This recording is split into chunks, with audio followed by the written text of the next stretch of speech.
It's good to have you back. Now, love is in the air. That's right, it's Valentine's Day today, and you might be looking for ways to spoil your Valentine.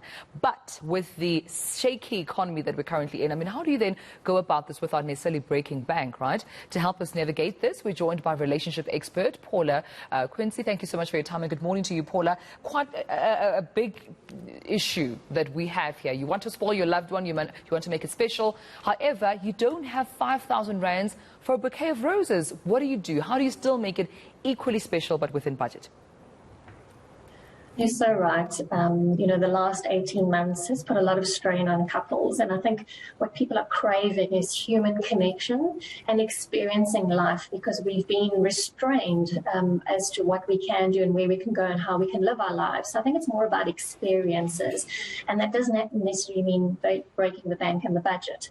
So simple things like a handwritten note or card saying to your partner what I appreciate about you, what I miss about you, and what I love about you as well. Taking a walk to your local coffee shop or your ice cream shop together, hand in hand. A picnic at home on the lounge floor or outside in the garden. Put some candles around, some music, and have a picnic together and some quality time together. Or go one step further. If you are adventurous in the kitchen, you can bake your partner's heart-shaped biscuits or cake, or cook their favorite meal together. So those are some really low-cost budget ways. But if you want to splash out a little bit more, depending on what your budget is, go to the park or somewhere with a beautiful view for sundowners together. Right. Try a new restaurant. Go for a couples massage, or splash out and go away for a night together. Change of scenery does romance a lot of good.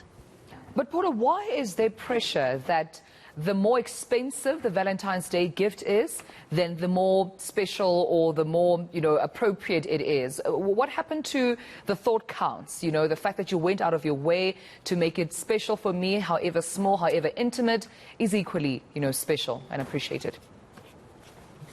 I think it's changed over the years, and a lot of people do feel that Valentine's Day has become very commercialized, and that it is around how much money you spend on your partner.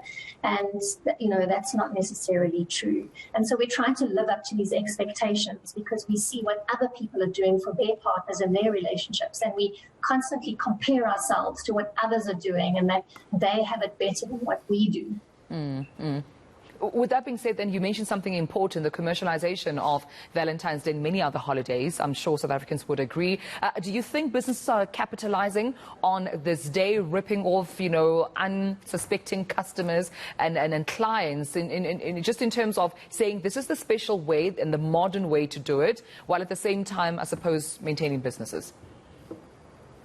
They definitely do play a role in that, in terms of leveraging events throughout the year, whether it's Black Friday sales or whether it's Valentine's Day. At the end of the day, for them, it's about business and getting people to spend money with them and not someone else or a competitor. Yeah. So I have to leave our viewers, obviously, with some tips. You gave us a few of those earlier on how to make it special. But also, let's talk budget. Do I need to plan for this well in advance? Do I use the last few, rands I have in my pocket to scrap something through? How would you advise, of course, making Valentine's Day equally special, but on a budget? I think most important is talk to each other first in terms of what are your expectations of Valentine's Day, because one person may feel that Valentine's Day is a special day and they are expecting something special, and the other partner may go, you know what, I'd rather do something special. I don't have to subscribe to Valentine's Day itself to show my love to my partner. So first of all, managing your expectations around Valentine's Day, and then being realistic around the budget that you have that you can spend. And I think what you alluded to earlier, at the end of the day, it's the thought and the intention behind the gift that has the greatest impact. Absolutely, and I appreciate you speaking to us this morning, relationship expert Paula Quincy. Thank you for your time. There you have it. And off the back of what Paula said, I'm going to exercise one piece of advice that she said, is to show appreciation. Right. So, two things, appreciation and missing. I missed you when you were in Cape Town, and I appreciate that you're back. Happy Valentine's Day. That's my gift to you. Thank you, that was Gareth. Free advice. I mean, we're talking about roses being 5,000 rands. I don't expect roses, but it's the thought that counts. It's the thought that counts. I was thinking about buying 5,000 rands worth of flowers. Does that count?